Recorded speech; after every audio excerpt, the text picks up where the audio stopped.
नागपूर शिक्षक भरती घोटाळ्यामध्ये आणखी तिघांना अटक करण्यात आलेली आहे। शिक्षण विभागामधील 3 जणांना अटक केली गेली आहे। शुक्रवारी रात्री नागपूर विभागाचे शिक्षण उपसंचालक उल्हास नरड यांना अटक करण्यात आली आहे। उल्हास नरड यांना अडकवल्याचा नातेवाईकांकडून आरोप करण्यात आलेला आहे।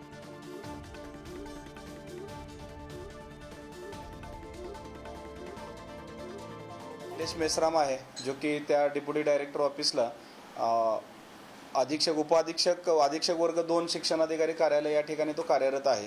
त्यानंतर जो संजय दुधाळकर म्हणून आहे हा शिक्षक उपनिरीक्षक आहे आणि त्यानंतर जो सूरज नाईक हा लिपिक शिक्षक संचालक कार्यालयात काम करतात।